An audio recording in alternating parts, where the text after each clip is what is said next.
Thank Okay, so today in part B of our exploration of um, intuitive abstract painting, we're going to be exploring the work of Mary Rose McDonogh. She is out of California. She's a pretty fantastic artist. I got a tiny little video. She doesn't have as good of a video as Flora did, but I'm going to share a little video so that you guys can get a little gist of you know, who she is and what she's doing. And then we'll talk about how some of her mixed media techniques play into a similar painting style that we experimented with last week, just from a different perspective. It's always interesting to see how artists who fit into the same category make things different with their own voice and how they can really kind of stamp it completely different. And Flora and Mady have actually done classes together, which is really awesome. I have not gone to one of them, but someday. Okay, we're gonna share this tiny little video introducing Mady. Waiters always look at me and think that I'm gonna have a little salad, well, first maybe a soup, and that'll be the whole meal. And when I do my actual order, this is priceless look on their face, like they can't. I was not as prepared as I thought. Here we go. I'm Mady McDonogh, and I am an artist, illustrator, and author.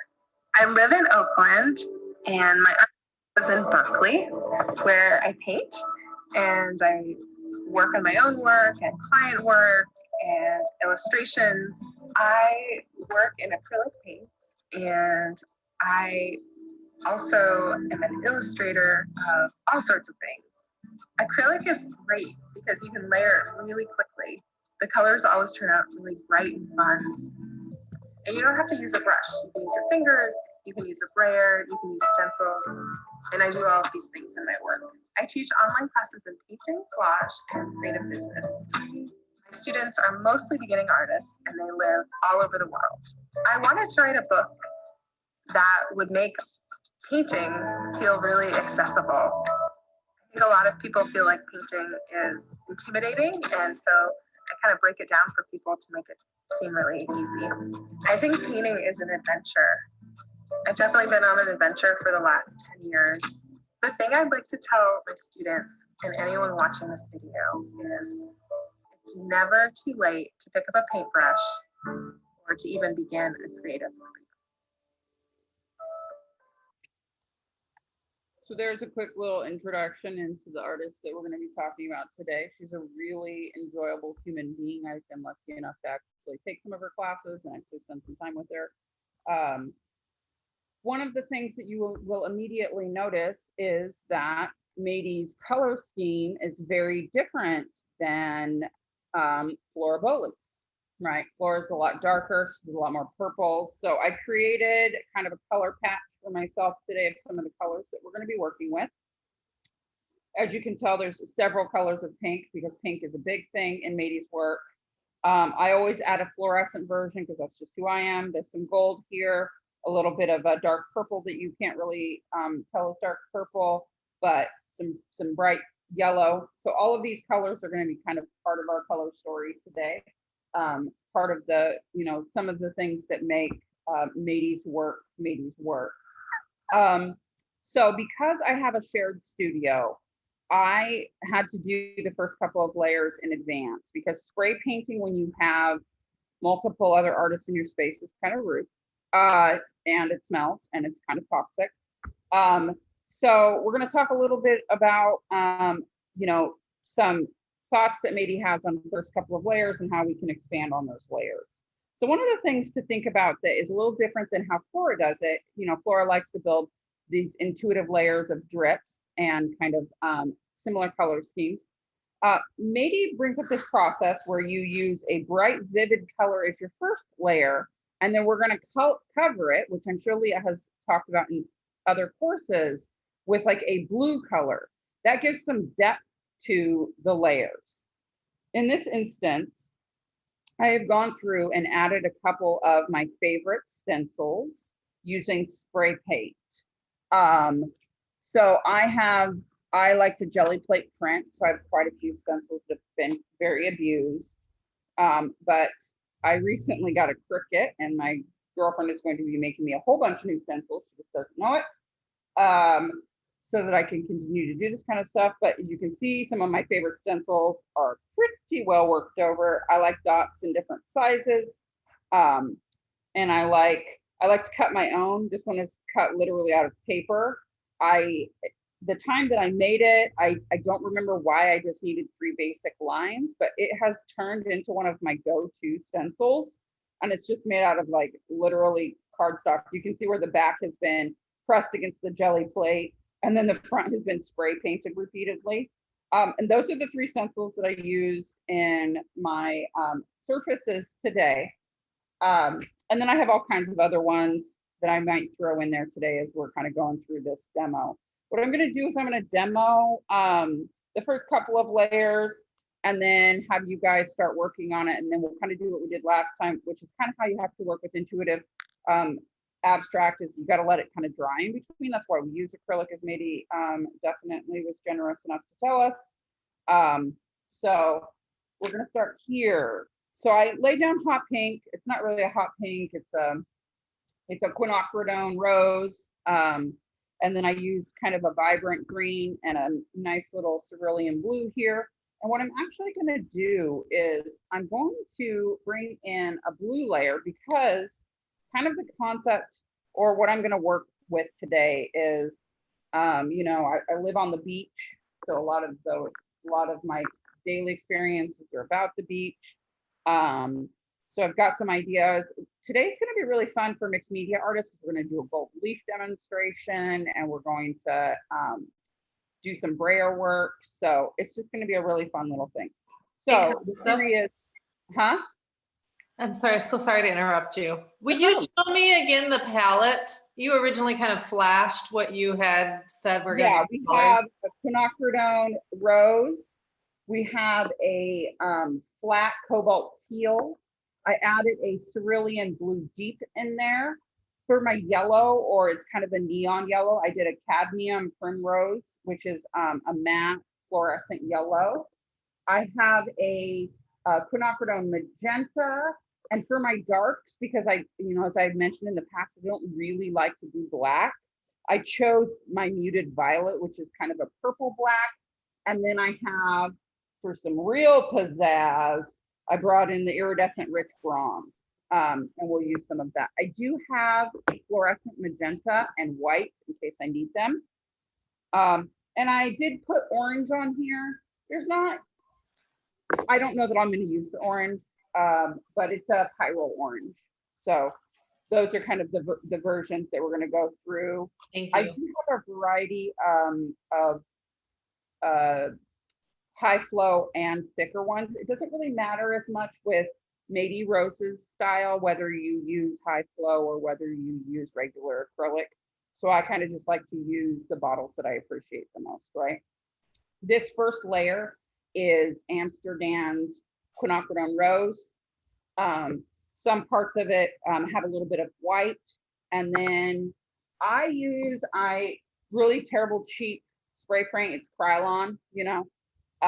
This is satin sea glass, which is one of my favorite colors just because of where I live. And then I used a little bit to kind of mirror the yellow, fluorescent yellow paint that I have. I used some citrus green. Can I ask one more quick question? Yeah.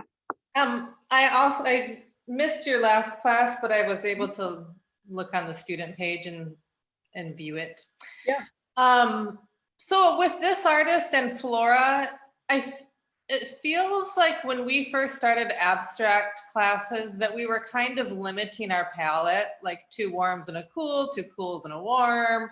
And then this, you know, today, and I think even like at the last class for Flora, I feel like there's more of like a rainbow of colors. So when I was in art school, I was taught that too large of a palette, you just go too far.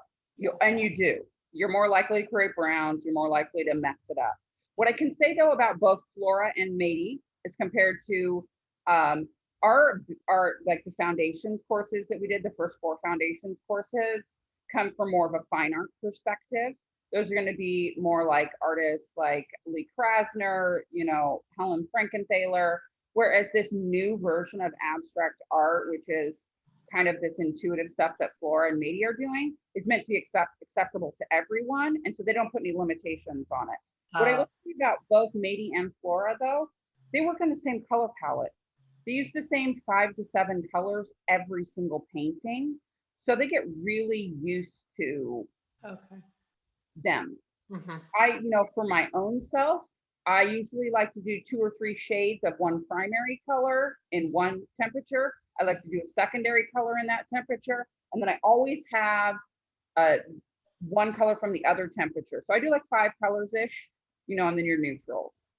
So, you know, as you get more comfortable with color, you start to make decisions about color. It's about your voice. It's about your own perspective within art, and that's going to change. Mady and Flora just like to use a little bit of everything. Mady definitely prefers a lot more pinks, and she uses a lot more of this cerulean blue, whereas Flora likes to use purples, and she likes to use that turquoise color. So it's a lot of colors sometimes. Yeah, it is. It's overwhelming. And so I'm just trying. But I like what you're saying, which is you could still maybe limit your palette, air quotes, but you would just use multiple shades of like a color tone. You know, when I first was really teaching myself to paint, because I'm primarily self-taught, I actually went to art school for sculpture. So it's definitely not the same experience. But when I was kind of learning to paint, I would take pictures of different parts of my canvas to like keep a record of places that I liked. And if I could write notes for myself, like in my cell phone. So I had my own visual diary of my own work, because sometimes 3/4 of the painting was terrible, but then I'd have one section that was really good and I wanted to kind of keep that. And I developed my color palette based off of that. Okay, so, that's helpful. You know, so for you, limit it. You don't have to go wild and crazy like Mady does, you know. She's been doing it a long time. She likes to use everything she can, right? And right now she's doing a lot of rainbows, which is weird to me. Okay, so we have our first layer, which is this lovely pink color. I do have, like I said, I spray painted some stencils on here to add a little bit of visual difference. As you can tell, Mady's layers are more about stencils and kind of design elements, whereas Flora's are more about drips and kind of splotches. And actually what we're gonna do is we're gonna pull in some, I'm gonna not forget my white because I'm a grown-up artist now. Sorry.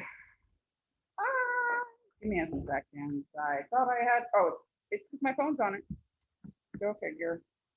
That's how it really works in the real world. I'm gonna have some white out and some blue. And what I'm actually gonna do is cover the majority. That's why I have 3 of these pieces of paper, is because some of them I like better than other ones. And I'm gonna cover the majority of the base layer with this blue. We want some of that pink to show through kind of in corners and edges to give a little depth to our base layer, but not too much. We're actually going to do several different layers before we even get to the part of creating any kind of composition with this. Right now, it's really just about fun and covering canvas. And some things that I did want to remember to tell you is, you know, some things that you will get used to as you become more of a mixed media artist, you use more and more materials, you know, you find that certain materials go better over other materials. Spray paint has a slippery effect. And if you're working on an easel and say you're doing drips or something like that, your drips are going to act differently over the spray paint than they would over just solid splotches of paint. Today, like I said, I'm going to be doing kind of a coastal piece of work. And actually, when I first started painting, I was definitely a lot more whimsical than I am now. Now I've really spent a lot of years focusing on trying to be more conscious about the choices that I'm making, and more specific. So we're going to let this dry a little bit. Luckily, it's extremely warm in my studio today, so we won't have any problems with that. And I'm going to move on to this one as well. I like to work on multiple at once because I feel like one isn't going in a direction you like, you can kind of focus on another. And then by the time I finish this one, I'm sure that our first one will be dry, which is awesome. So a tool that we're going to use for the next layer is a brayer. It is a printmaking tool. Mine in particular has been trashed, which is kind of how I like them. I'm not the best at cleaning off my brayers, specifically because I want the textures of some of the paints. However, you don't want the textures. Make sure that you clean your brayer off when you use it. There's a rubber material that really holds paint well, which is what it's intended to do. But if you want yours to stay clean, you need to be kind of conscious about how you do that. Okay, we're gonna let these dry. We're gonna save this third one in case we need to rescue ourselves today. Okay, so we got our second layers drying. Okay, I left some of the, you can barely see it, but there are some of the stencils peeking through in different kind of spots. We'll go like this a little bit more and less on that third painting and more on the two I'm working on. That's great. So there's stencils coming through here. You can see in the background where the pink is kind of shining through on the turquoise. It gives it a little bit of extra zazzle. I am using palette paper today instead of a glass palette. I like to do that with my brayer because I like to control the textures a little bit more. And I'm actually going to brayer in some gold and some white. I like to kind of go a little bit between the two of them. Christia, Yeah, are you saying grayer like the color gray or layer? I can't. brayer like the tool. Like Oh, tool. Hooray, like a donkey. Does that help? Yeah. Sorry if that was confusing. That's not what I intended, but I could see where it would be. Okay, so personal tips in using a brayer, because it's a really common tool in masking and kind of creating dimensional layers. I like to add a little bit of water to the paint because I like my paint to be a little thinner when I use a brayer. Some people really like to go thick with it. You know, a brayer you use by rolling paint onto it. And like I said, mine's pretty trashed because like I said, I kind of like the weird textures that it leaves. It's just a different way of covering up. It's not going to cover up all of it, right? Because of the textures, which is kind of the intention. I'm going to pull in some of this bronze color to make it flashy and shiny, which is really what I like. Really, the intention of kind of these weird layers is that you're just creating some texture, you're creating some kind of funkiness and foundation for yourself. I'm going to definitely. Ooh, look at that pink just rolled right up. Hold on. Let's not get my notebook dirty. Is that I actually like. Okay. We're going to do some in both places as it dries. Something else that we're going to add to this, we're really going all in on our weird mixed media. Mady really likes to just work with making decisions. Like I said, what's important about intuitive abstract work is that you are responding to the decisions that you've made. You're problem solving the whole time and thinking about what direction that you want your painting to go. I'm going to add a couple of collage elements. I'd like to say some things about collage. I always feel like it's important to go over. We're going to be using brightly colored paper. I do not have copyrights of this paper, therefore, obviously, I'm not going to sell it. I'm not going to sell it because it isn't my work style. But be aware when you make choices about using collage paper that there are restrictions about it. I chose some shiny black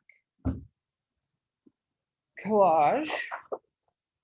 Now, you know, this is an enhancement of what you're already doing. I kind of not pre-planned it, but I had some ideas in my head about how I wanted it to go. I really like to do scallops, so I'm going to create some collage scallops for myself. I've got to glue it down, and I'm going to glue it down with some Mod Podge. I'm just going to loosely cut it out. I am not a perfectionist. I'm quite the opposite of a perfectionist. I like to just respond to the decisions that I've made and try and dig myself out of weird holes that I create. So Although it looks like you're creating weird holes right there. So yeah, kind of creating weird holes and creating little like happies. What I'm going to do is, because the glue is going to take a little bit of time, I'm going to take some pictures of this and send it to you guys so you can see how the first layers look, so that you know kind of what we're working with, because I know even from above with this camera, you can't really see. What I'd like you guys to do is make some decisions about your color palettes. You can use this similar color palettes to what we're doing, or you can make up your own. I want you to be conscious about your first layer, make a couple of first layers and get them drying so that you can paint over top of them. I'm going to show you when the paint dries a little bit, I'm going to show you how to, it's not a brayer, but how to make your own kind of textured material without having to buy a brayer. Some people really like brayers. So I have, like I said, I have one in my studio, and that's kind of it. So I'm going to get some glue and glue this down, and you guys get working on your first layers so that we can get them drying.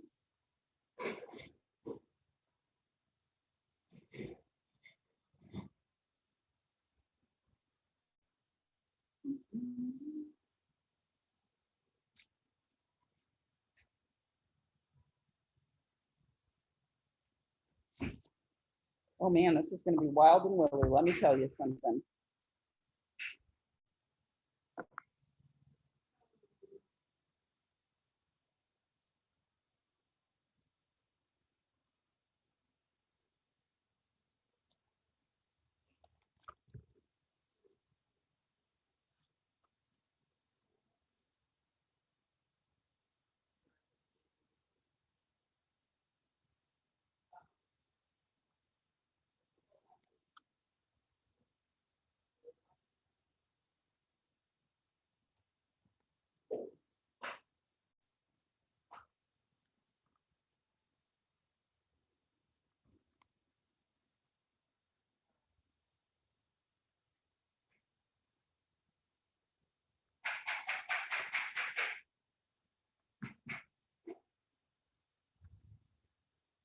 I'm gonna make sure not to glue my scalloped edges over top of my tape line.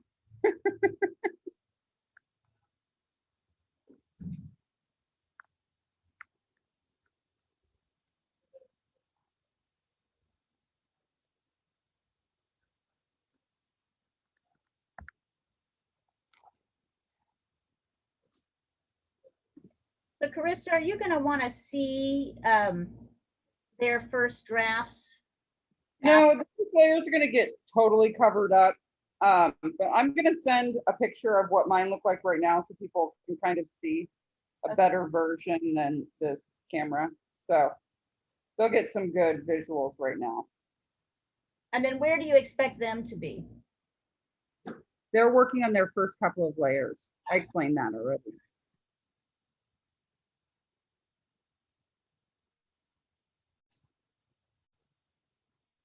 Better. Sorry, the lights are definitely coming from the top today, which makes shadow mania.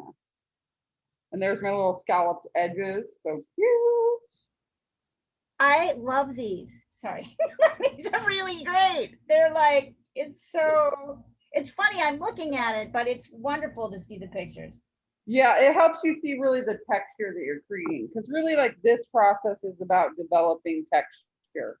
It's about using several layers to kind of really develop some weird texture. It's lovely. Yeah, it's a fun process.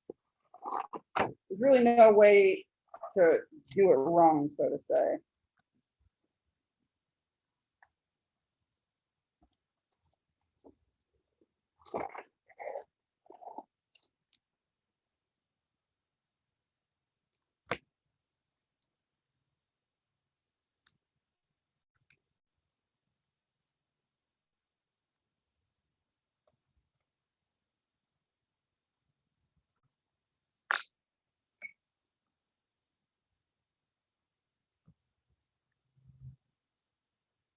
Adhesive wise, I'm using Mod Podge because it's what's accessible to me right now.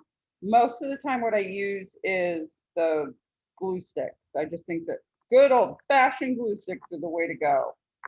I like the flexibility of being able to move a piece when I can. I have used, for collage paper, I have used magazines, old ephemera, notes from my family members.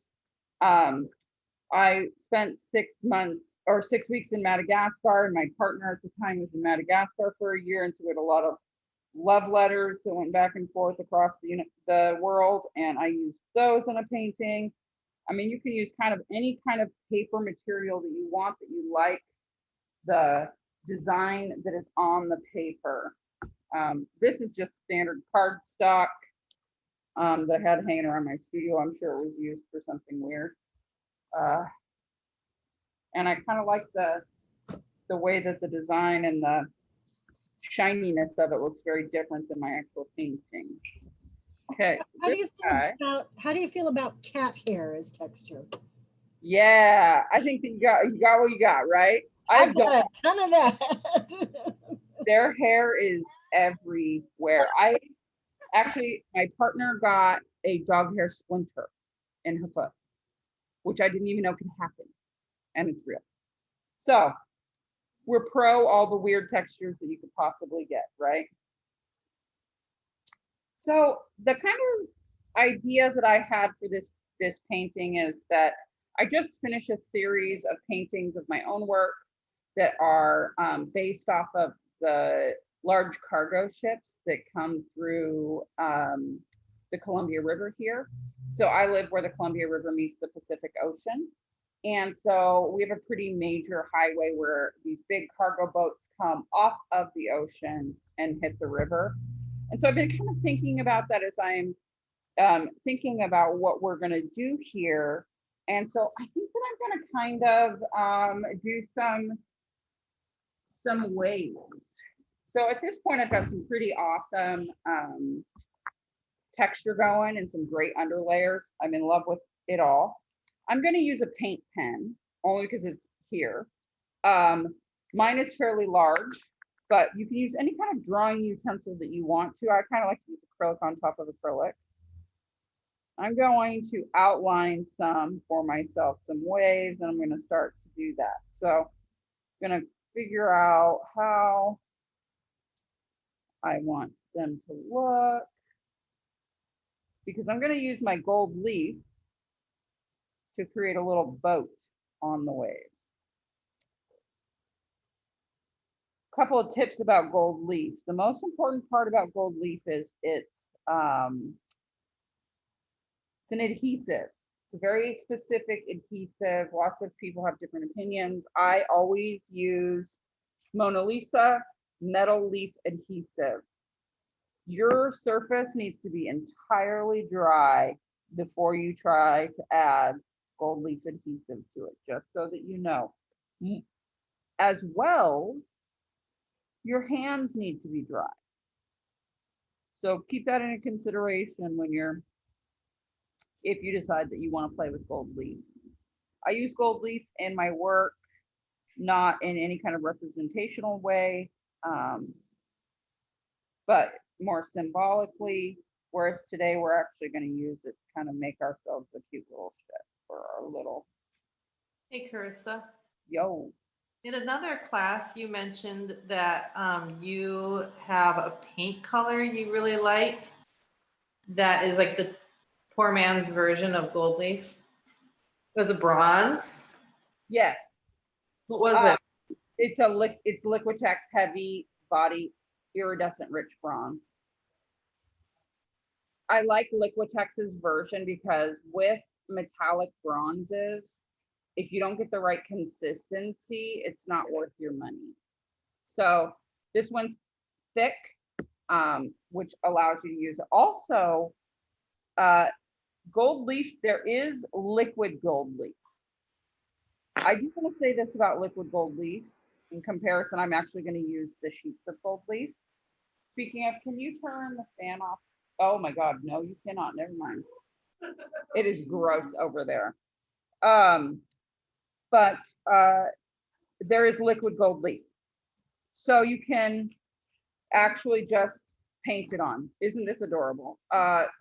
They're turning off the fan above my station because trying to do gold leaf with the wind blowing above your head is a disaster. Okay. So I've got one of them kind of figured out. I got these weird little waves. Probably wouldn't use this thick of a paintbrush every single time. And this other one, actually, what I'm going to do is more stripey. Thank you for accommodating me with your disgusting clay hands. I'm gonna do some stripes, and then I'm actually gonna mask out my stripes. I'm in this weird phase right now where I do a lot of stripes and a lot of masking tape. I don't know what that is, but it's something, that's for sure. And since I'm still kind of stuck on this weird sea thing, I'm going to use Cerulean Blue. And I'm just gonna mask out this whole layer. This is where your decisions start to be like, oh, but I like my underlayer. And if I didn't make the right decision, am I messing up my painting? I guess we'll only know when it's dry.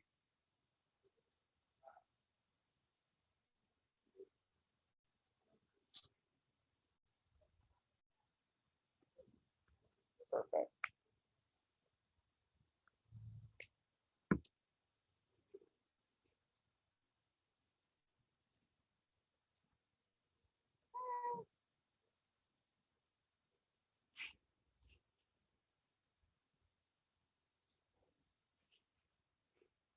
It's funny how like the spray painted circles that I created with my stencils, because of the type of paint it is, it really kind of shows through on future layers, but not entirely. It's just kind of what I call like ghost imprints. It's very kind of interesting the way that it's doing it on this particular second piece over here. Okay, so I'm going to draw with my pen, use a pencil if you want, a tiny little ship outline. I do a very basic ship concept, mainly just because, you know, I'm not too representational and I got myself a little sail here. And then what I'm going to do is I'm going to go wash and fully dry my hands. Well, I can do the adhesive first. So the adhesive is in this little black bottle. I have adhesive paint brushes that I like to use only on adhesive. You have to wash them extra. And you tend to want them to be a little smaller so you can be more exact. And it's a really thin, like water thin adhesive that is going to dry into a tacky material for the gold leaf to stick to. You really have to wait until your adhesive is fully dry. It's got to actually be tacky so that when you touch it, your hand kind of sticks to it. You want to make sure that there is absolutely no liquid spots because it will ruin the gold leaf. I don't think you or I want to know what is going on over there. And on this lovely stripy one, I'm just going to work on some stripes of gold leaf. We'll see how well they come out. In my actual work, I will often do drips of gold leaf. I will do like little dots of gold leaf, really kind of abstract presentations of gold leaf. It's a less perfect intention, and it's really usually about some kind of spiritual secondary aspect that I'm bringing into it. So unlike here where I'm going to use it to kind of focus our attention on the little ship that I have chosen for this silly little thing. Now I'm going to go wash my hands so that I can let this dry. And then if you guys want to send some photos about where you are in your first couple of layers, I'd love to see them.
Okay.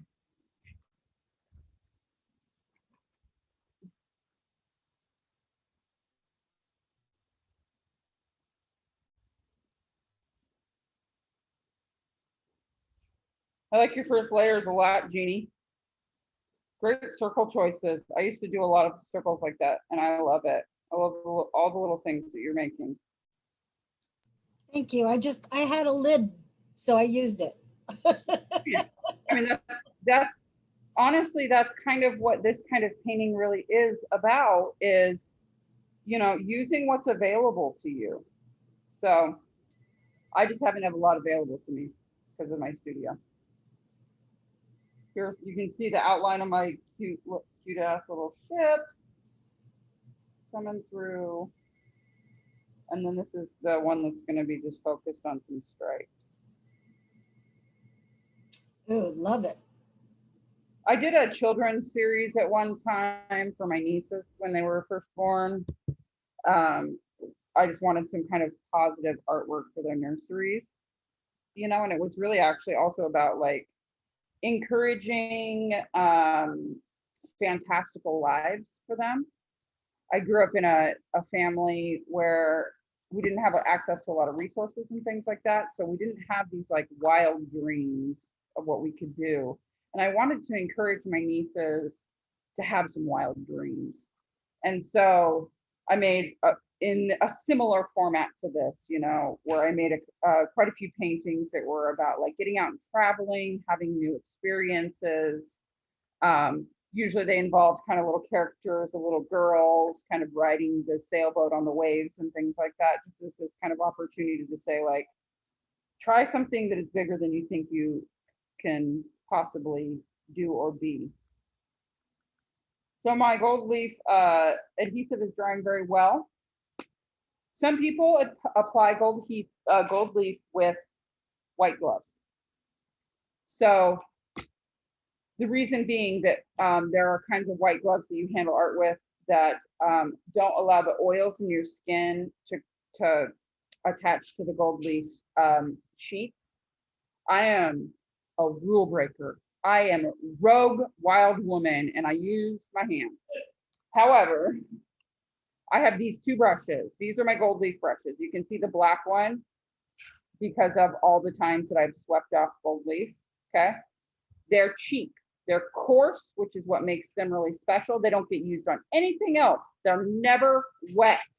You do not want these brushes to be wet. Obviously, I have a big one for large amounts of gold leaf and a smaller one for smaller amounts of gold leaf.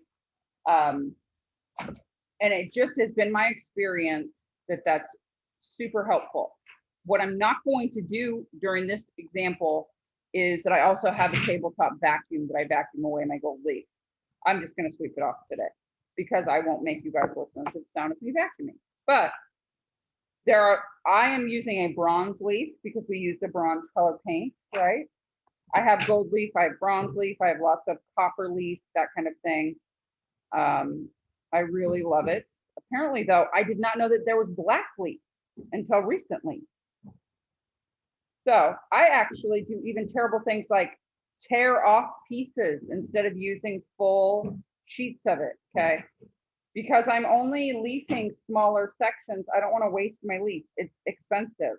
I like to press it into the adhesive areas so that it really creates a good bond. And then we're going to do the little boat part down here.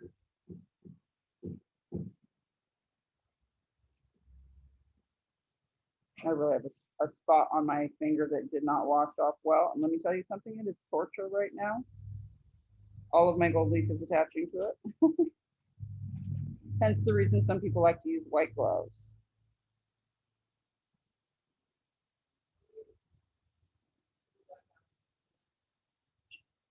You want to cover entirely the area that you, oh, I'm going to have some residual stickage. That's fine. It's not going to kill me. Okay. Cover all your areas where you have adhesive. We're going to do this stuff down here.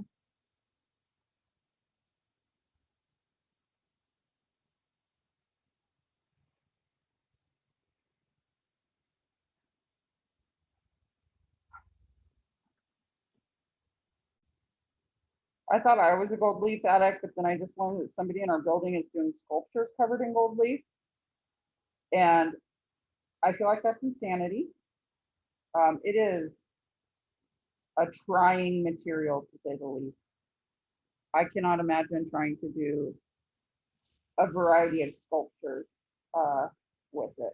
But that artist is willing to make themselves crazy for long periods of time. And I hope that it just comes out exactly how they want it to. I'm going to take a picture of the gold leaf before I sweep it off so you guys can see kind of how it sets down. Again, I am rogue rule breaker gold leafer. Some people have very specific and exact ways of attaching their gold leaf, and that is how they like to do it, and they do beautiful things. I just like a little bit of pizzazz, that I'd like to be a little uncontrolled. Okay. This is going to be a cute little ship, I can already tell. And I haven't even broken it out of its jail.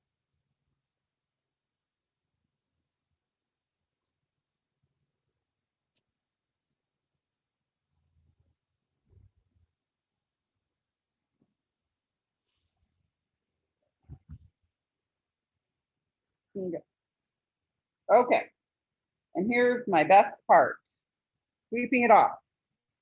Okay, this allows it to seal into the shape that you want it to be in, and it kind of takes away all the stuff that's not in the adhesive.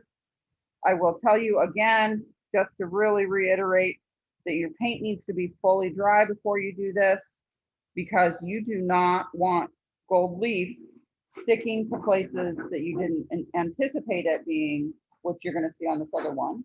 Again, when you have rogue rules, gold leaf does what it wants.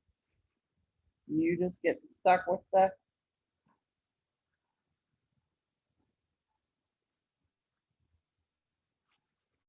thing.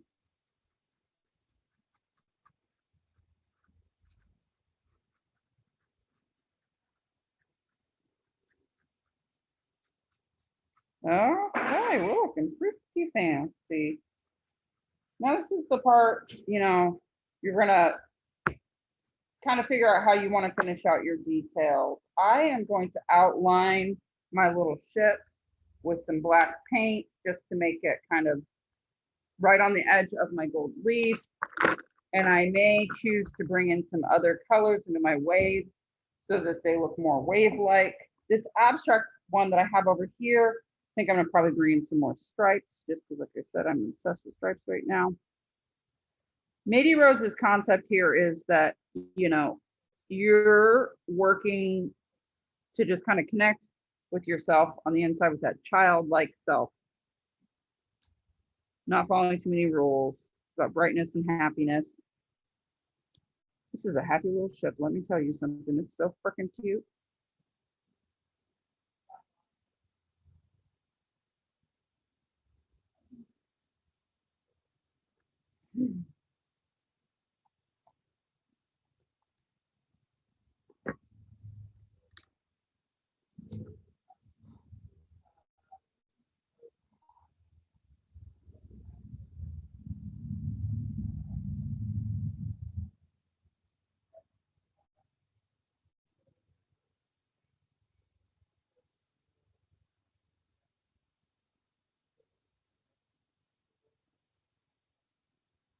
Oh man, I love it when people post their dogs. Look at this. I have a hound too. So cute. So cute. I'm dead. Boat is really cute too. It's little sea. It is cute, right? with those little gold leaf. It's kind of fun, right? I'm gonna fill in some of those little little swoops because I want to. Sort of pinky yellow area looks like a sun, either going down or up. It's lovely. This is my hound dog currently snoozing on the couch. She is a plot hound, though, not quite the same coloring, but I love it. Yep, I'm gonna fill in some of these waves so that they're a little bit fun. And this is where knowing your palette really comes into play, because this weird bronze that I use, I'm actually gonna kind of alternate some of my waves with the bronze, get a little more zazzle in there, you know? I know, I like the little sunspot too, coming through, it's nice. I clearly did not give myself a good set of brushes today.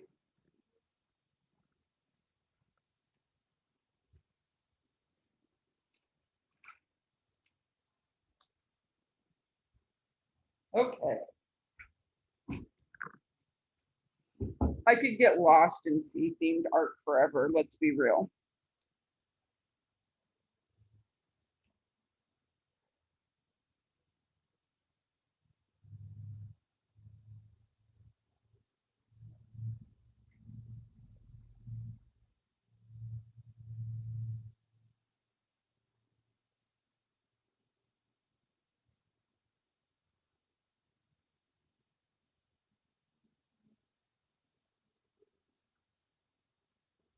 Ooh.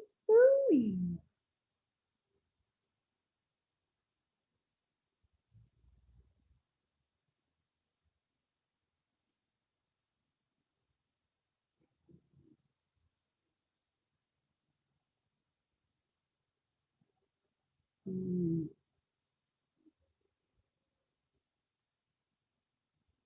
It's really fun to see all the different textures from all the different things kind of still showing through.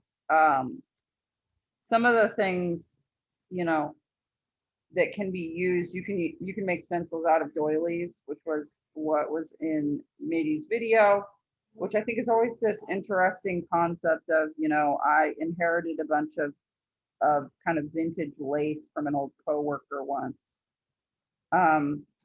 And to find ways to print the copies and keep the design, even though the lace itself was really in kind of bad love zones. It was not doing well. So it was nice to add it to artwork and to actually be able to kind of make printed copies of it, so to say.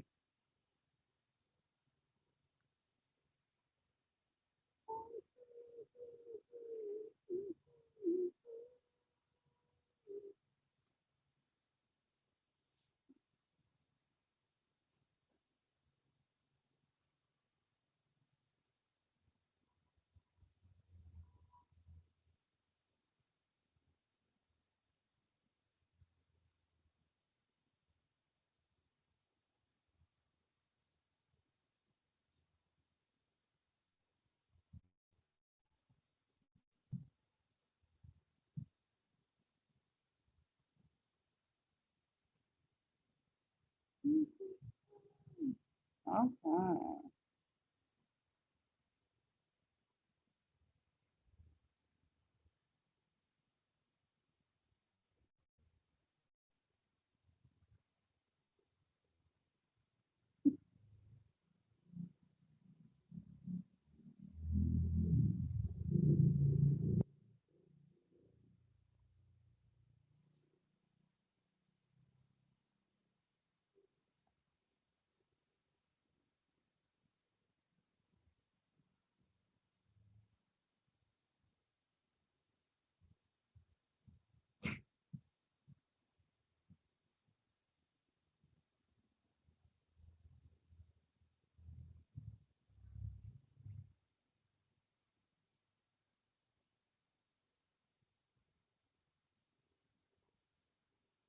Okay.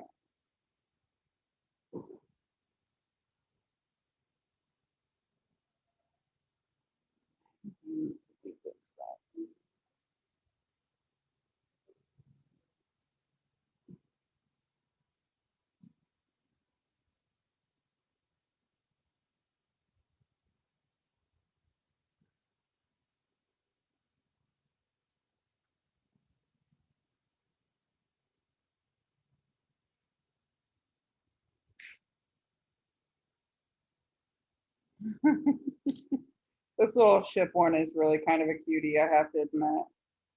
It's kind of a fun little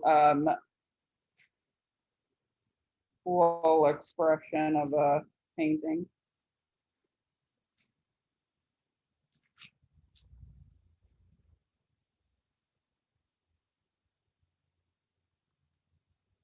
Oh, Toshween, that pink is coming through so nicely. Yes. Into it.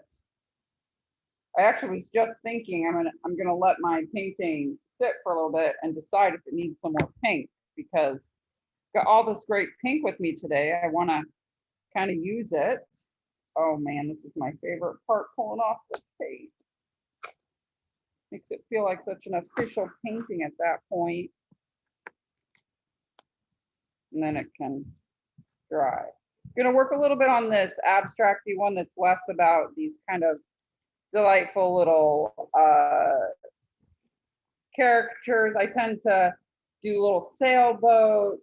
Trying to think about, like, I do a lot of waves, kind of this idea of surrender, you know, and obviously a lot to do with location as well. Oh man, what a cutie. And there it is with its perfect little white border and everything. Woo, let that dry. And I'm gonna work on this one.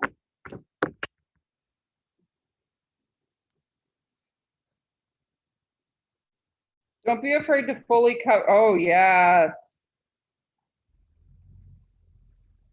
I like what you have though. You don't have to have the same color palette as me. And honestly, that blue and that orange is fantastic together. I'm totally into what you're doing. Smart. I'm glad that you're working on your cake painting. That's really good in between. Oh, what? Look at that. Is that bubble wrap? Yeah. So smart. Such a good texture thing. You know, another thing I really like to use as a weird texture.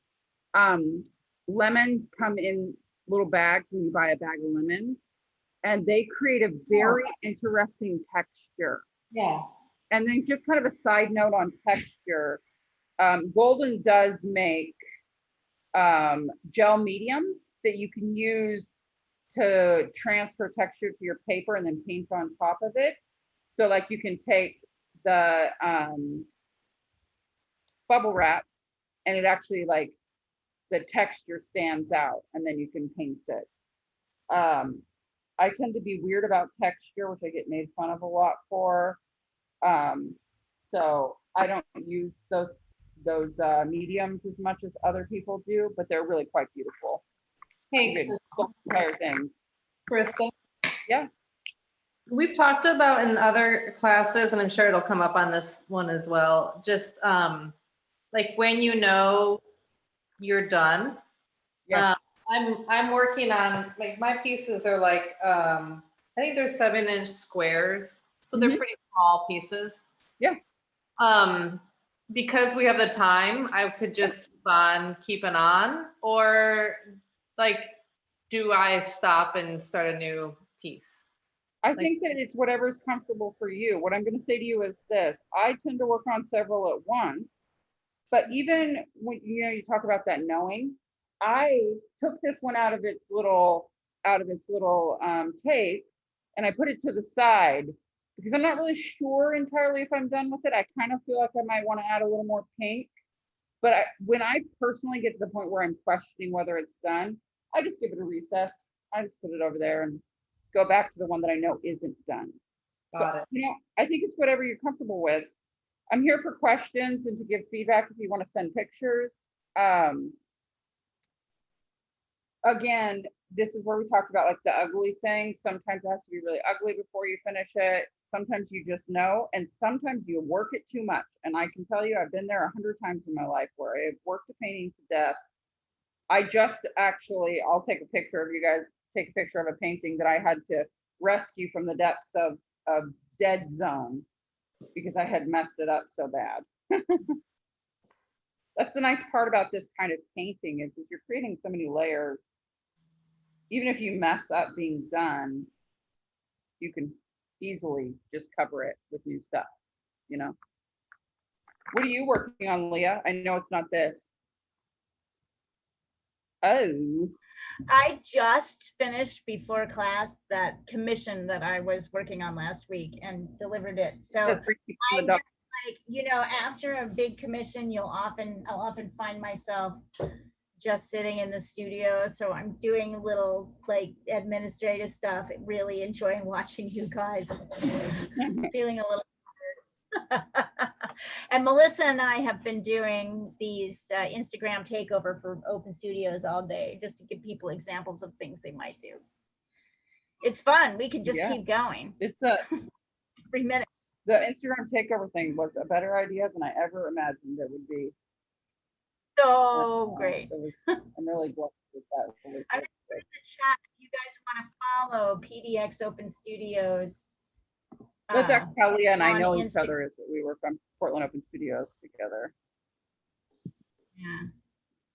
Find PDX Open Studios on Instagram. It is just really fun. And what we're doing is having the 100+ artists, or some section of the 100+ artists, Like 60 of them. 60 artists, Melissa says, are going to be sort of taking over our Instagram and posting lives, beautiful work of, you know, in their feed for the grid, like reels, all kinds of stories, all kinds of different things, just to introduce, you know, sort of the chaos of life in the studio. So if you want to see the chaos of life in my studio, you can look at today's feed. We're all over the place today. When is the are you guys doing it virtually again, or what's it looking like this year? We're gonna do it live. Looks like we're gonna get away with doing it live. Yeah, it's the second and third weekend of October always. So this year, that's I always forget the date because I just know the timing. That would be, hold on. Is it the 9th and 10th and Yeah, the 9th and 10th and the 16th and 17th. And it's gonna be rad. it's gonna be around here? You know, it's in general, art events are a very different experience nowadays. And it's always interesting to see how artists persevere and they create new ways to do things. And, you know, like this online stuff that Leah is doing, she did it before the pandemic, but then the pandemic came and all of a sudden Leah had this thing in play that was a need, right? So we're lucky to be here connecting because of that. Yeah. And if anybody's going to be on Zoom, this is a good way to be on Zoom, I think. I know this is like the way to avoid Zoom fatigue. It's not so tiring. You're not sitting and trying to stare at somebody and get all the information that you normally get, you know, missing the pieces that you would get when you're standing in a room with them. I think it's like the best way to use Zoom to combat Zoom fatigue while using Zoom. Right? That's why I asked, because I felt like the studios last fall was great, because I thought anyway, I probably saw more artists during that time. Yeah. So I didn't know if it was going to be like a new thing or an every other year. Or We talked about a hybrid. What we did was we sent out a survey to the artists and we asked them what they wanted to do. And 100% of them wanted a live event. So yeah, wow. I loved the you can sell on an Instagram event, but you know, online, but it's not the same. Yeah. You know, want to make money. They want to razzle dazzle you and make money. Right. What I loved was what Leah, you know, our Instagram lives and the like amount of artists. I watched them all. I watched all 55 of them. Me too. And it was just like artist TV. I'm Yeah. also a nerd that watches Art 21 still, even though I'm not in college. If you guys want some fun, interesting art shorts, you can find it on YouTube. It's called Art 21. Right. So it was just fun. I thought it was fun too. I never get to see anybody else's studio because I'm always participating. I listen to everyone, like one day we streamed them on a big TV set and drank beer and ate food, and another day I just took it around with me as I did my day.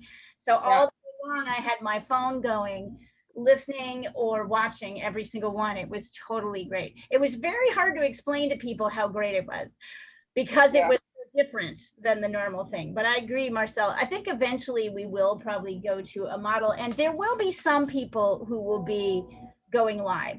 I do promise. We promise you that like some people during the event will be doing some streaming. It's just, you know, not everybody's ready to really do that. So yeah. You know, if there's one thing I think we learned, Marcel, was that artists need a lot of education right now. That a lot of our artists are of a certain age and era where a certain type of sales and a certain type of kind of way they did their career existed, and it doesn't look like that anymore. And so we're changing our focus a little bit to start to teach our artists better how to be better artists, you know, how to make a better impression. Is it an older demographic? You know what, this year is not. In the past it has been, but this year half of our artists are brand new. They've never participated before. And they're young. And they're young. Yeah, cool. So I mean, cool meaning there's diversity, not cool. yeah. Not being ageist by any means. Well, and my goal is like, how can we merge the two? How can we make space for the older artists that want to be festival artists, which is awesome and hard work and good on them. And how can we also help them reach new patrons online? And how can I bring these younger artists in to open studios so that they can connect with the community differently? At least that's something I think about a lot. Sorry, I'm trying to get a better camera view, and my camera's just clearly being a turd on the turd zone today. Okay, I think it's probably about as good as I'm gonna get. Okay, there we go. So I have two other paintings going that are completely abstract. This one has some of the scalloped edges as well. You can see my gold leaf went awry, but I'm actually really loving it.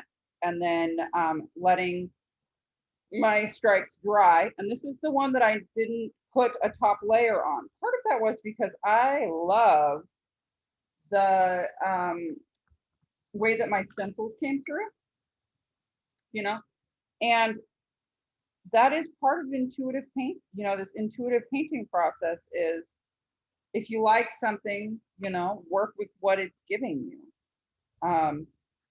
This one is really beautiful. It's got lots of interesting spots. So I'm gonna kind of work with it. I like working in Mady Rose's color palette because it reminds me of the 80s, and I'm kind of obsessed with the 80s, being born in 81. So I feel like I got like a fun little 80s painting over here going on. And I was thinking about my little ship painting a little bit more. And I think what I want to do is add some words. Got some things to say about text on paintings. I do add text on my paintings. My cargo boat paintings right now have the names of the different ships that came through during COVID. Be smart about it. You know, you can ruin a piece by adding text in the wrong spot, too big, too much. Also, don't be afraid to cover it up if it doesn't work, that kind of thing. Also, make sure you spell things correctly. I'm gonna send you two pieces I was working on earlier this week. Yeah. Just a bunch of gibberish based on what you were saying, that you can like write down words or a letter to yourself as like base layers. Yeah. But I actually really liked it as more than just a base layer. So I'll send it over the thread. Excellent. I actually have a big affinity for paintings that are just, you know, written. Even if you can't read them, one of my favorite artists, and we won't cover her only because her process is pretty extensive, but she's from Portland, Jennifer Mercedes. And one of my favorite painting is a bunch of stuff that she writes down. And it's that conscious, what is it called? Like you're just basically writing down whatever's coming to mind. And then she doodles around it, and it's really quite magnificent. Who is it? Jennifer Mercedes. Jennifer Mercedes. She's really lovely. She's also a Portland Open Studios artist. She was last year. She might not be this year. I haven't quite taken enough time to memorize the list yet, but I don't think really she's quite wonderful. in this year, unfortunately. But did you I say you think she moved her studio. did you say we're looking at her next week, Carissa? Oh, those are lovely. No, I was just mentioning her because she does a lot of words. Yeah, she said she does. I think those are beautiful. Yeah. I could see why you would want to keep them exactly the way that they are. Well, I have to say, I'm in love with ground charcoal because of you. Yep. And the other one is coffee, instant coffee. You know, Yeah. I actually did a little bit more research for y'all about natural pigments and using juices. And I did some research. I just took some time off and went out and stayed by myself. And the part that's important, like if you want to use, say, beet juice, or you want to ground some flowers to have really beautiful colors, is to remember to add vinegar to stop it from destroying the paper. So when you're adding water or mixing in a water to whatever pigment you're creating, just remember to add a little bit of vinegar into the actual mixture before you use it, which was a tip that I did not know. Everything else that I read and looked at, I already knew, but those are beautiful. I love the coffee mark on it. I think it's really wonderful. Thanks. Here you guys can see my messy, where my gold leaf went rabid.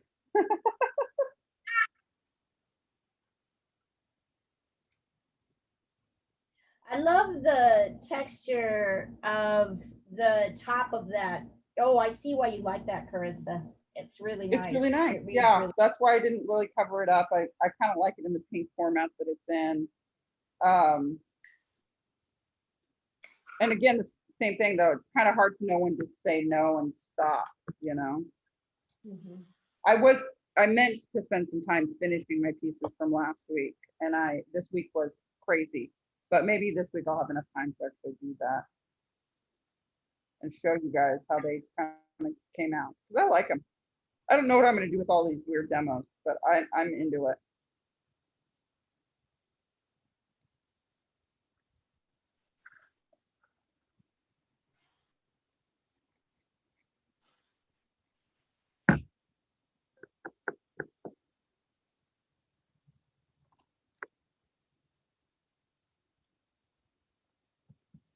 This one is a great example of what I was talking about, where the spray paints know how your materials react.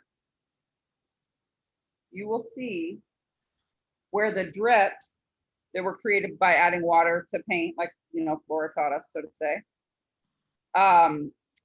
move around the spray paint, because the spray paint, that is how it is.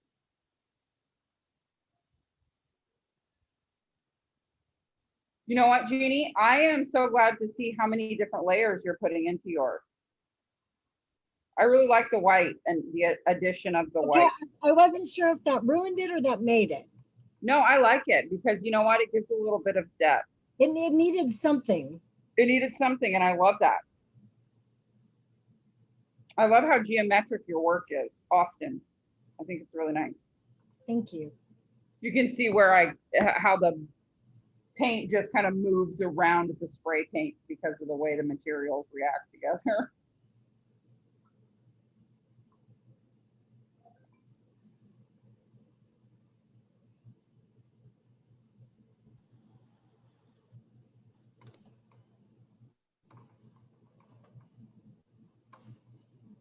Did everybody have a good holiday? It was quiet here in my neighborhood. Yeah, because you guys finally, Did a you band. got to sent them all to the coast. Yeah, yeah. Oh my God. So I heard. Rob was at the coast visiting his family. It He was said awful. it was insane. You guys must have been going crazy. We live in a neighborhood at one point. So we had some friends over for a barbecue, no fireworks, just a barbecue. And it was because some friends of ours are moving to across the United States, not for the 4th of July. And at one point, my girlfriend comes in the backyard and says, "Don't go out in the front yard. There is like 30 people in our front yard right now." Like, because of the different fireworks everybody was setting off and that kind of thing. And I was like, okay.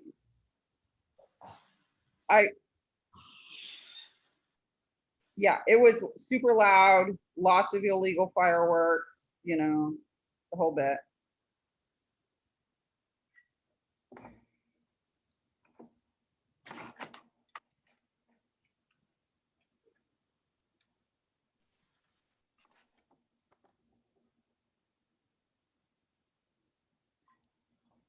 I love what you guys are doing. This is really fun.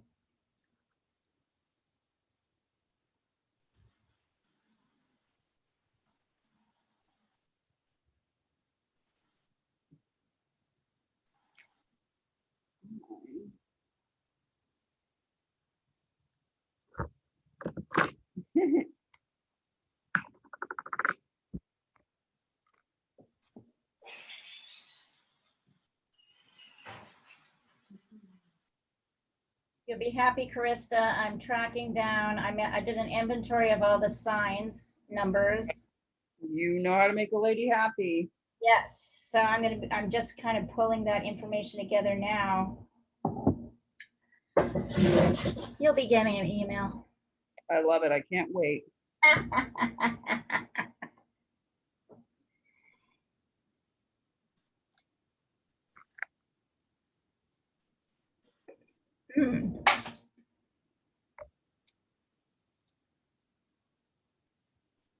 Yeah.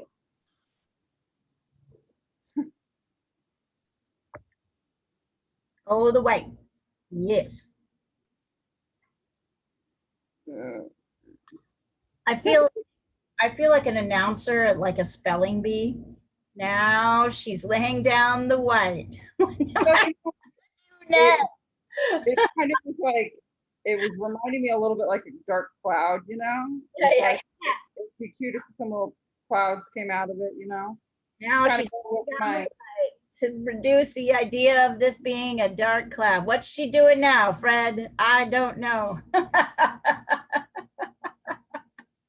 feel like you would really enjoy being an announcer. Yeah. Just get to babble on, sure. I always wanted to curate an art competition. Like, here, what is in the mystery basket today? Yeah. Like the rubber spatula, India ink, and a wood panel. What will they make? Ah, Nina, that's interesting. Is that your first layer? Oh no, these are second layers.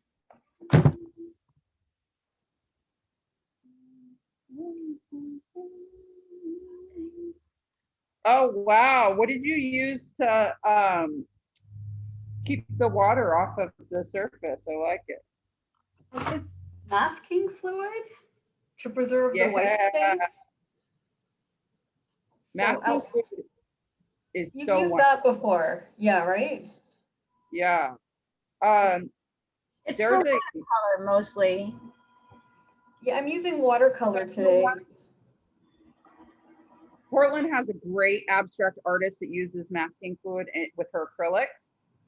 And as long as you have the right kind of paper, because it has to be able to come off, which is the same problem you have with watercolors, it can be a really interesting tool for creating layers and texture within layers. you know. What's the name of the artist? Are they on Instagram? Lisa Onstad. It's Oh, she's she's also great. a Portland Open Studios artist. She's wonderful. Here, I'll It's Nstad. She just finished the show at Waterstone. and then you also said Jennifer Merced, right? Mercedes. Mercedes. I know, it's a confusing name.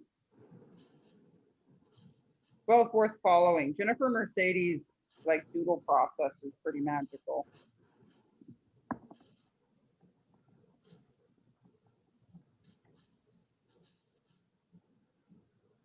One of our goals here, along with teaching you to do art, is to teach you who the artists are who are influencers and like influential.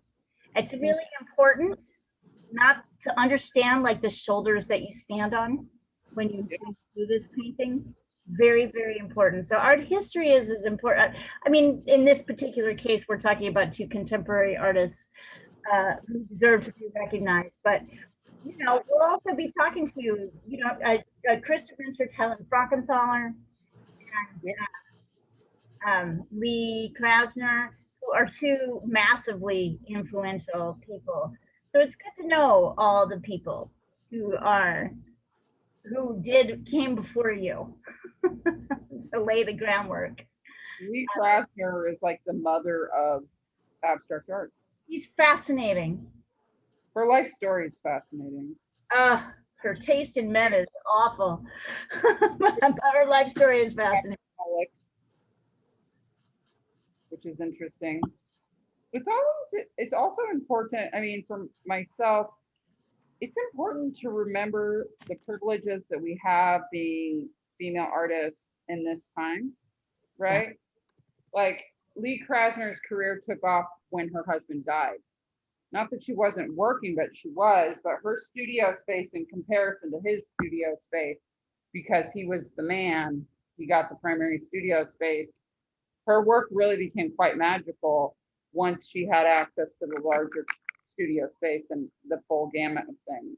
And she was able to stop changing his fucking diapers every day. I mean, I don't mean that literally, I mean that figuratively, because he was a big fat baby. I don't like Jackson Pollock very much. Like personally, I know he's had an influence on art, but he was a real jerk. And he was a mess.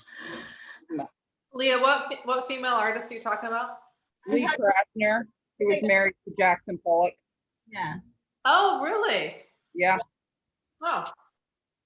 If you, Mourning series, the series that she did when she was mourning his death, is stunning abstract work. It's all sepia tones. Lee Krasner was educated formally, and so she had a lot of feelings about how you created work. She didn't believe in non-natural lighting. She only would paint in natural lighting. And she, after he died, and as she was mourning his death, she found herself up late at night, but because of her formal training, she wouldn't work in color because you need natural light to see color. So she did these massive sepia tones, abstract paintings that are like you feel her sadness in them, you know? And I think that is when abstract work is its most successful, is when you can feel the emotion of the piece. Yeah. Yeah, her work is beautiful. It is. Wow. I did a group show with some women who Oh yeah. Who each person got a different person from the book 9th Street Women, and I got to do Lee Krasner, and it was really awesome to create a body of work based off of what we learned from Lee Krasner. I like her stuff much better than his. Right? He was rather Derivative is the nasty, like, critics term. I don't think that's really fair, but I think the best way to learn about Jackson Pollock is to read the book Tom and Jack about Thomas Hart Benton, his teacher, and Jackson. And you understand, you learn a lot of, it's a fantastic, one of the best like written art history books I've ever read. And it talks a lot about, Jackson's sort of upbringing, and Thomas Hart Benton, who's amazing and, kind of completely eclipsed by all of his students. Like, because he wasn't like crazy enough or radical enough. And kind of, yeah, and kind of how Jackson sort of copied everything that Thomas Hart Benton did. Like, to the point of, like, Thomas Hart Benton would take a trip across the country and paint, and then Jackson Pollock would take a trip across the country and paint. So Jackson Pollock was in love with Thomas Hart Benton's wife. I guess everybody was. She was supposed to be pretty great, but like, he was kind of I don't know. I shouldn't say. He was an artist of his own merit, but I think he grabbed onto everybody else desperately. Oh, that's nice. It's beautiful. Now it's done. It feels done. The story is complete. Duh. Nice. Oh, there you go, Jean.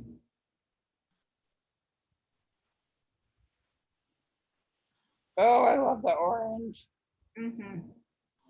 Great decision on like accentuating that and bringing some focus to it. I think that's always a good choice. Well, that's a delightful, cute little painting there. Let me tell you. Let me tell you. I love the little boat painting. Wow. Carissa, remind me what you did. Where it's just because you have a bronze looking background, but it's not. It's bronze and white acrylic brayered. Got it. Over So, the blue and the pink, right? yeah. So then it's the pink is first with the various stencils, and then the blue, and then it's white and the bronze, and then the bronze is brought back in as the wave colors. Nailed it. Yeah, it's nice. It looks great. fun. Can I just say that every time I do this now, the ones I like the best are the ones that are not what I consider my colors. Look at you developing and growing. Well, but like you said, you don't like purple, so you had to force yourself to use purple. Yeah. And it really works, because of these three, I like the orange and gold and green one more than the pink and the bluey green one, which are more my colors. No. And blue and orange there's such an impact there, Right. Like, it's a real thing. It's funny how taste changes. Before I was an artist full time, I spent 7 years in retail as a regional supervisor for Fred Meyer's apparel section. And what I really learned about myself was that my taste in clothing colors would change depending on what I was saturated with. So as I got saturated with something that maybe wasn't something I previously would have worn or liked, my taste would actually change. And I think that in reading that Joseph Albers book, I think about a lot about how deceitful color can be, and how even for people like me who study color and work with color, it still surprises me when my opinions about color change, or how I'm impacted by color changes.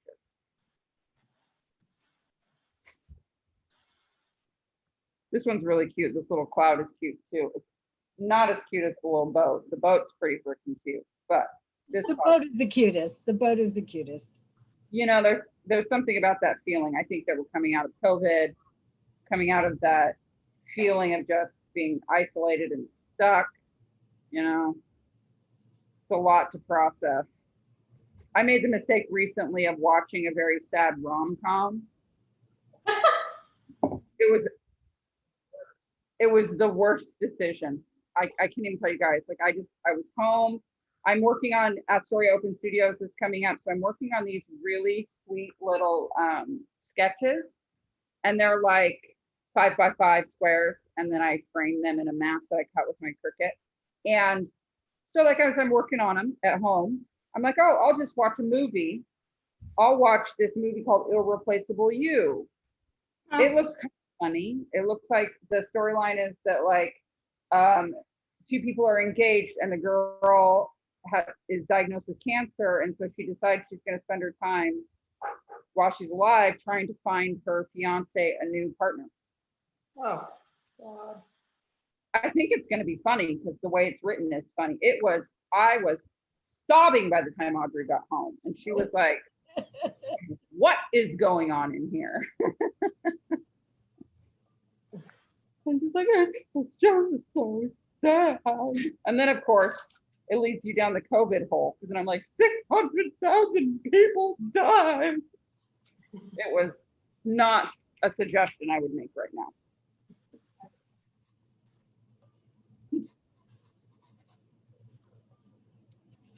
Yeah, movies can be dangerous. It can be. It can be. So I've decided I want to make this painting competitive with the little ship painting.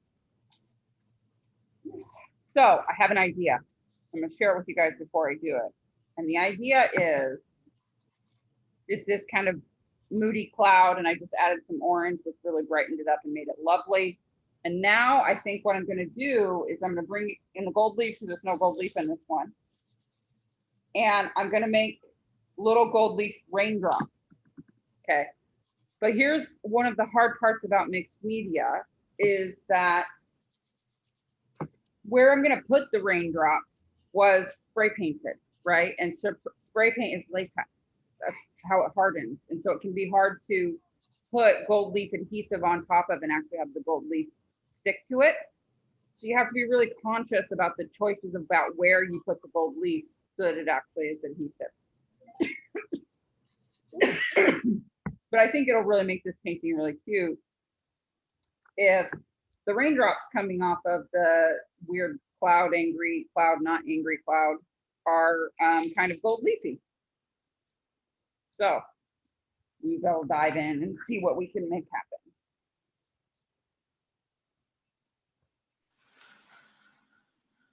So I'm going the places that those drips went, because I know that the adhesive will stick to them because the paint stuck to them.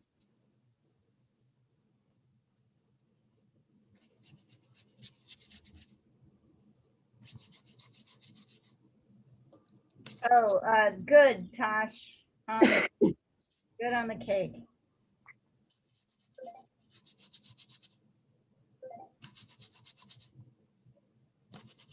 Tape is a game changer always. I feel like, Tashween, your painting reminds me of the 4th of July. Yeah, it looks like a little bit like got some fireworks going there. Kind of like it. Yeah, I saw that too. But then I'm going for a Say by the Bell palm tree situation.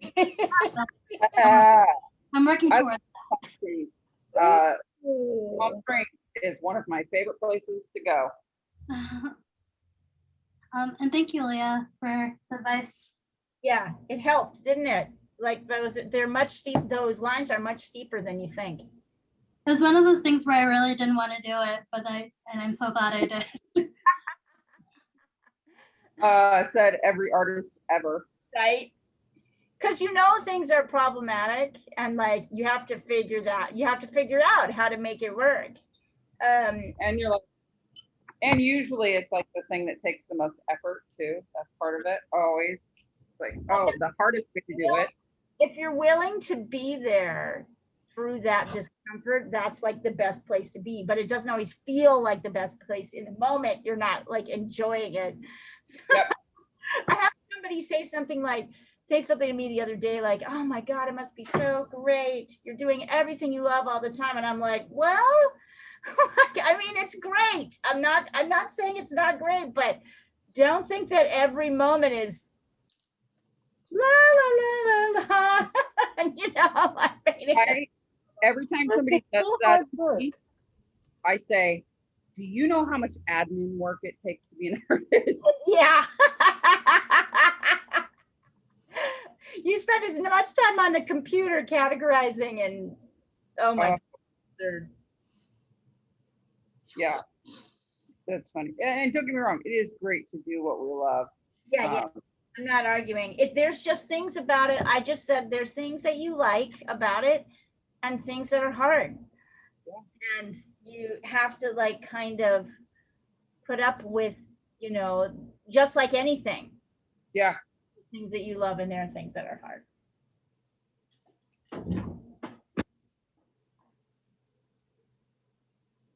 And it's been very hot in my studio lately, even with this little air conditioner unit pushing away here. It's not cool. One of my best friends is going to Bend, and he's like, it's going to be 100 degrees in Bend, Oregon. Oh yeah. isn't Bend though sometimes kind of warm? Yeah, Isn't that really thing? hot in summer. Well, it's kind of deserty, but it's never been over 100 when he's been there. Are you kidding? We got to 100 degrees at the beach. That's unheard of. Yeah, Like, Right. that's like, somebody posted a picture of a clam bed that was completely killed because of the heat. And I was like, A, that's somebody's livelihood, and B, oh my gosh, how sad.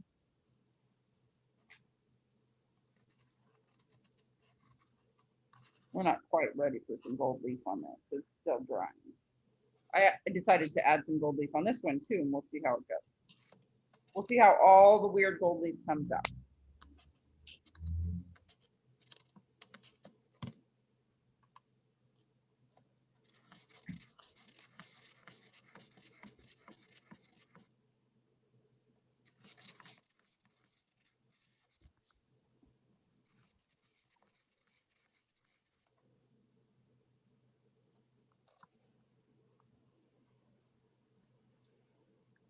This is the hardest part where you're waiting. Come on, gold leaf dry.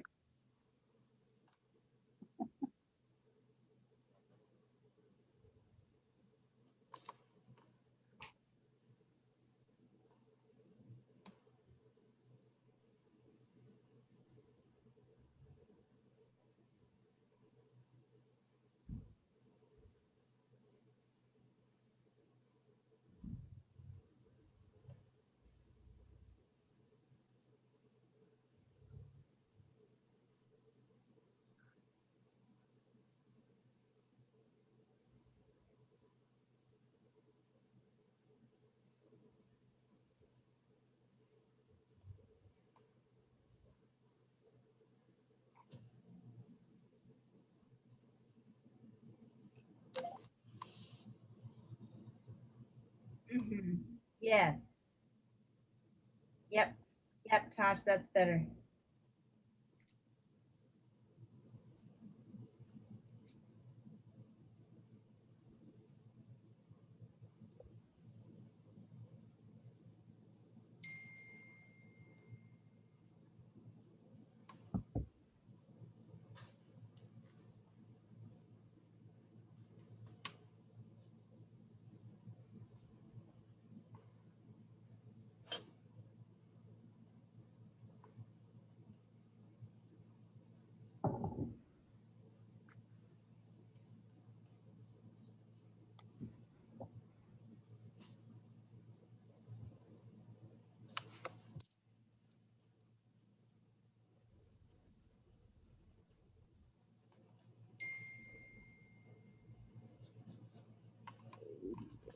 Here we go.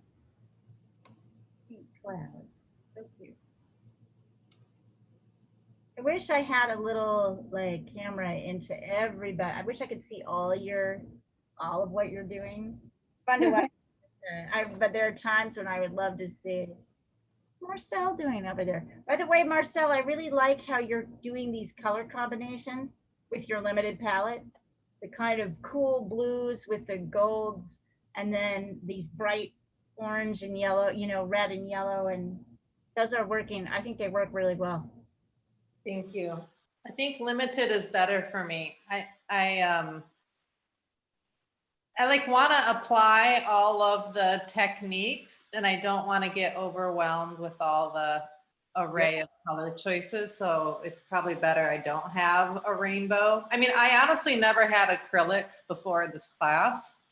So I just went out and bought the primaries and I'm just making do with it.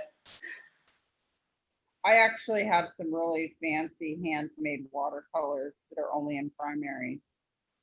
And it's a good lesson on also like historical context, where we came from, how people learned how to paint originally compared to like now when you go to the store and everything's entirely available to you, right? I also am a big fan of like really deciding your color palette before you start your painting. Because I feel like you just get caught up trying too hard to use too much.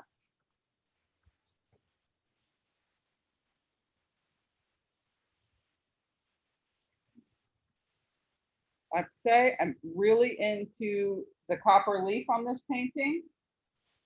Yeah. It came out really nice. Can't wait to show you guys. Even if it was kind of a jerk. Oh, hi, Patchouli. I know. My dog is at my feet letting me know that she is ready to go now. She's like, I have eaten. It is time to go home. If anything else, my dog is on a schedule.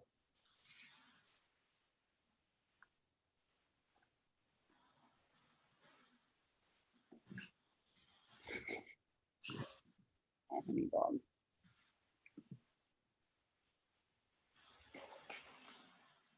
Look how cute these are. They remind me of little octopuses now. It's not the intention, but still adorable.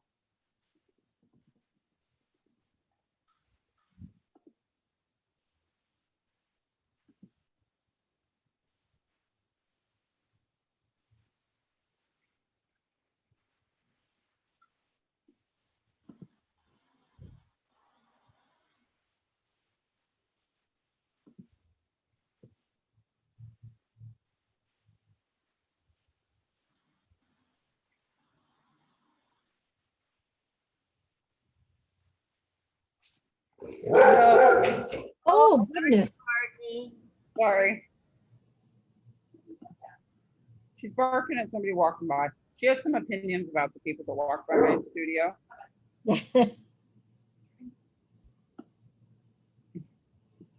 She's really funny though, because if she gets really angry, she like bites her bed. She's like, I really don't like you. I'm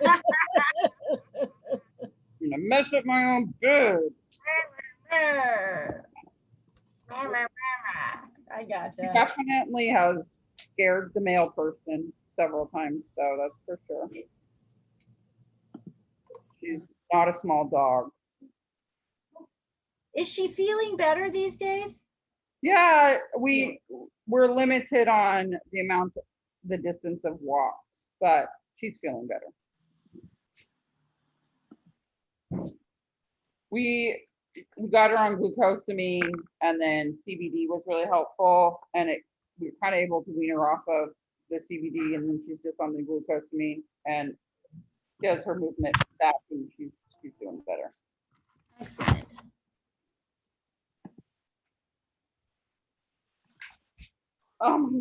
You're such a weird dog.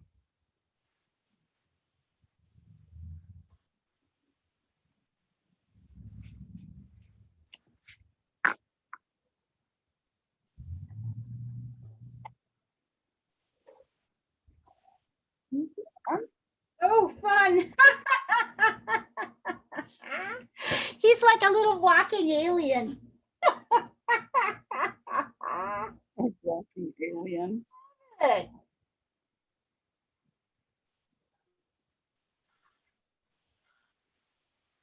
Carissa, do you know who we're going to be doing next week? Who we'll be working with next week?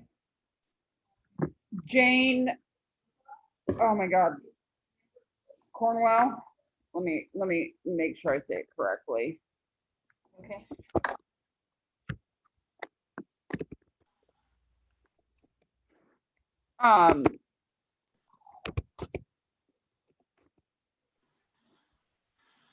sure it's the right one.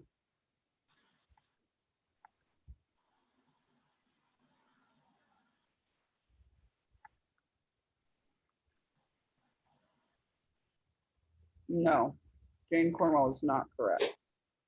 I do, I'm not finding it currently. I'll send you the name when we get done here. Not in a rush. She does a lot of similar stuff. However, she's got a pretty fun game where we're gonna draw prompts for every layer, and then you respond to the prompt, and you keep going. So she's fun. Would you call her an intuitive painter? Ish. She uses a lot more collage too. Let me. Cool. But she falls into intuitive painting. Okay. She's the last of kind of the current contemporary intuitive painters. And then we'll hit some historical painters for a little while and then come back.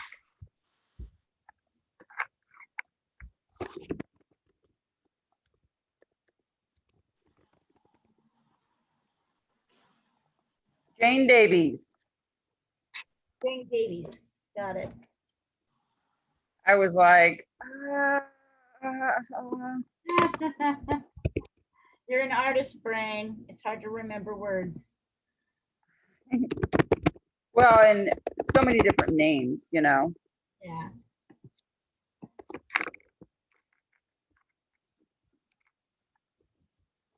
Jane Cornwell is another of my favorite artists, is what it boils down to. I did.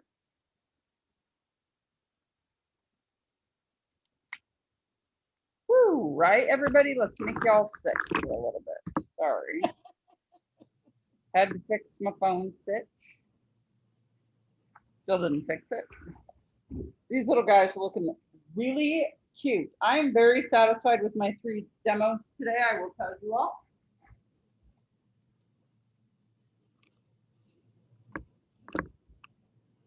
Thank you. There we go. Ooh, that is nice. They are nice. And then we got the little ship. So a little bit of everything.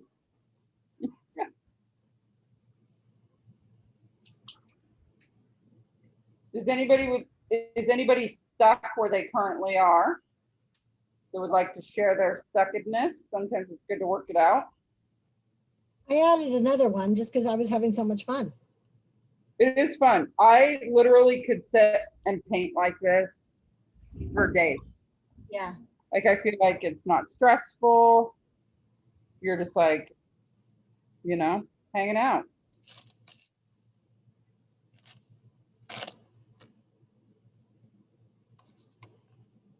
And there they all are.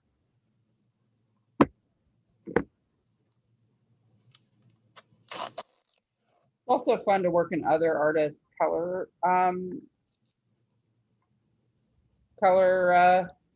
schemes. They're bright and fun.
Okay, Christy, I have one question. When I remove the masking fluid, what do you think I should do? Well, so you have a cup with the masking fluid. Did you erase it? Is that how you No. removed it? Not yet. It's still drying. Everything is Okay. still drying. So you have a couple of options. First and foremost is your composition is going to look different because the removal of the masking fluid is going to show what's below it. It's similar to a stencil where you could cover parts of it. That is so beautiful. I honestly, the blue and green one, I would leave. I think it's perfect the way that it is. I think you have to know when you've made a great piece and let it be, you know. The other piece, I think that it would be interesting if you maybe added some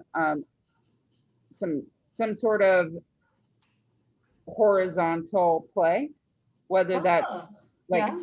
lines, or even just pencils. Start cover up a little bit of it, allow, and also right now, you know, you can add another layer, maybe in the top right corner, try something a little darker just in that one little corner. Don't be afraid to just play with a section of the piece, and let that section kind of stand forward.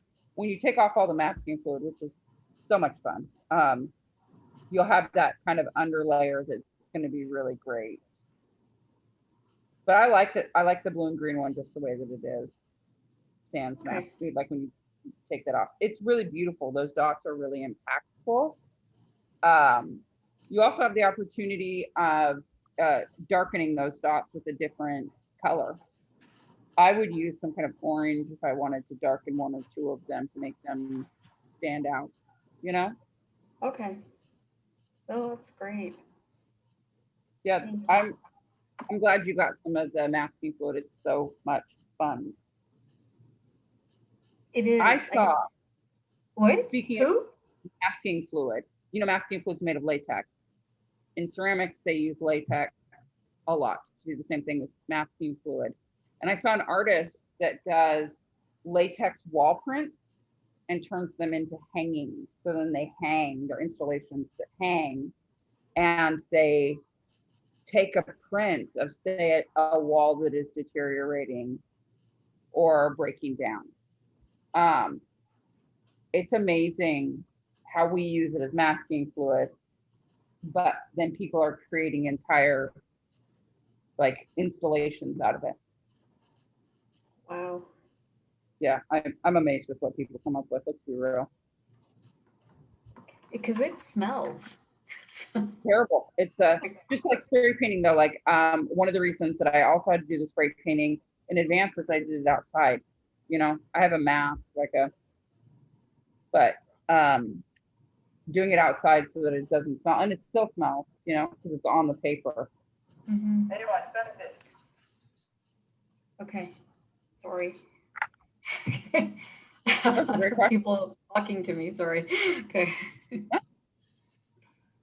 Oh, and I was going to ask you, are you familiar with this artist, Paul Klee?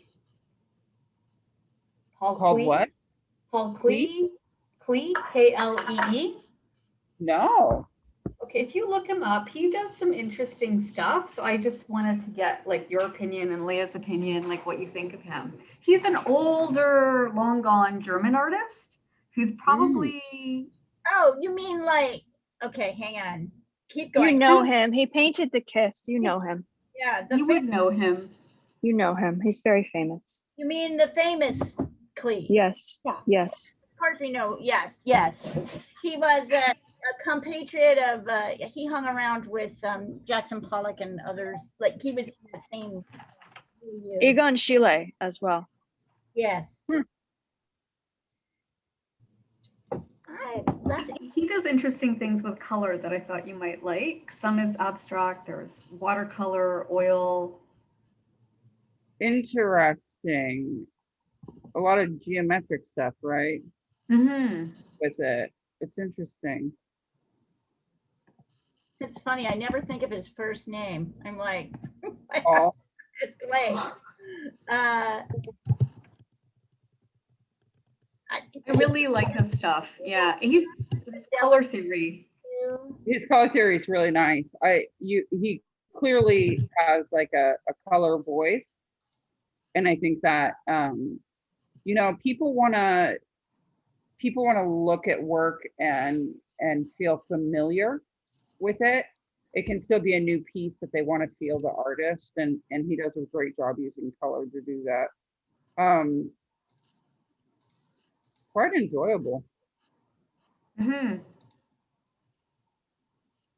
You guys say the name of the artist again? Clay. I'll type it in the chat. Can you put it in the chat? K-L-E-E. It looks like Klee. Yeah, I think they say Clay, Paul. they say, yeah, I think it's Clay. It's pronounced Clay, but he's pretty famous. He's one of the famous abstract painters of the 50s, 60s. Oh, I think he was earlier than that, is my 30s, guess. 30s. He died in 1940 and was born in 1879. I love artists at that time period. I'm a big fan of a lot of them. I think that the turning of the century was like a big thing, you know, and there's a lot of innovation at that time. Yeah, he's Swiss born. It's interesting. Oh man, and his reds are so bright and his yellows are so bright. I love it. So his stuff reminds me a little bit of the Delanays, Sonia particularly, and with all those circles and patterns. I don't know if they were hanging out at the same time. I don't Well, even it says here that he was influenced by Cubism, and I think that Cubism, and you know, like really was a major component in the development of abstract art. right.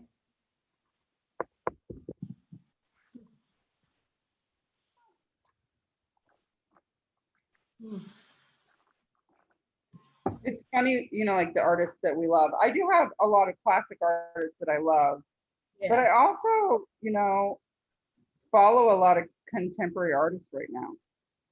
I'm very interested in what people are doing in this weird switch with the NFTs, and Bitcoin is always weird what it's doing to art. And I feel like we're at a weird transition point with it all.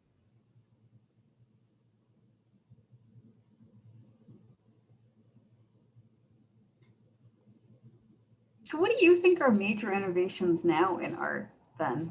I think that NFTs are a big innovation right now.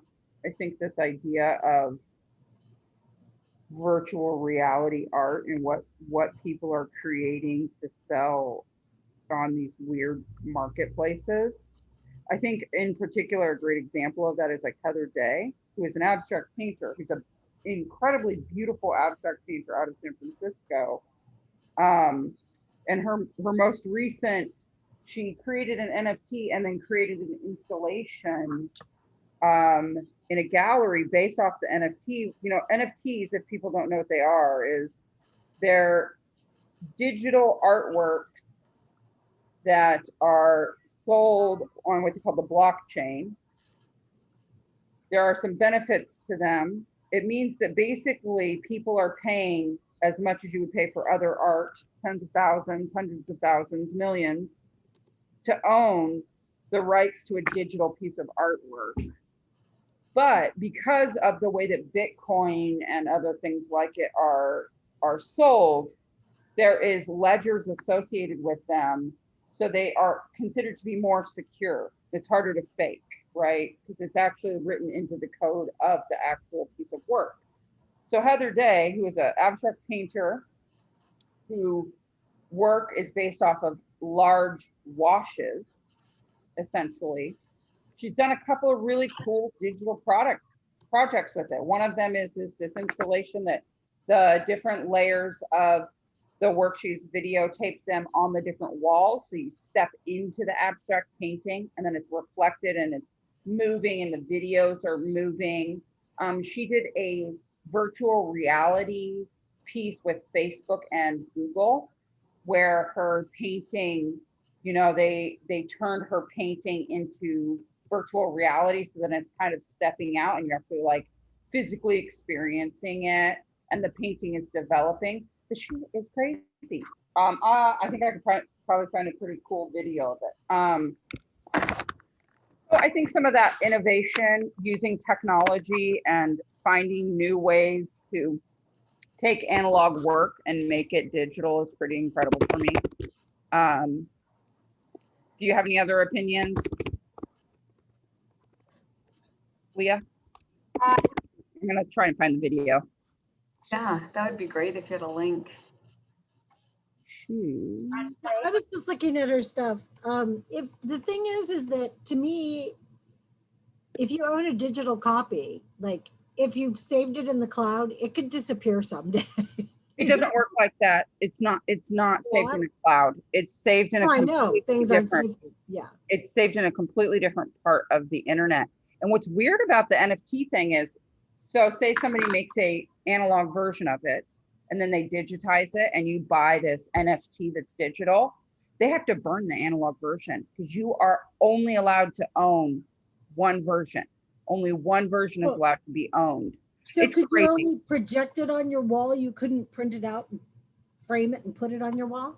Nope. It's the idea. It's like essentially what it is it's computer art collections, cell phone art collections. It's a very strange thing to me. It also amazes me. I want to see if I can find, she did a whole video ad and I want to say it was for Google. It was really beautiful. So I can't seem to find video of it. I'll do some more research and fall down the hole a little bit more. I think it's interesting, the relationship between analog work and when people find a way to make something digital out of it. Yeah, that's cool. And then another thing that I think is really innovative is that Bobby Burgers, who is an abstract painter who does primarily like floral pieces, has recently started making sculptures, paper sculptures out of her floral pieces. And it's been a really innovative thing to see. The first couple that she did were really large and they showed in her gallery, which is Equinox Gallery, and they had to be put in like an acid, like acrylic case to keep them safe because they're so delicate. But recently she just came out with a couple of them that are like on like concrete blocks that have wires out of them. And she has taken these layers, these complex layers that we're talking about developing in all of our pieces, and she's turned them into individual paper layers and then built sculptures out of them. Wow. And I think that is such a beautiful way of taking abstract art to the next level.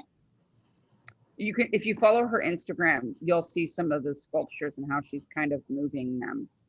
I am honestly fascinated and impressed by artists who develop.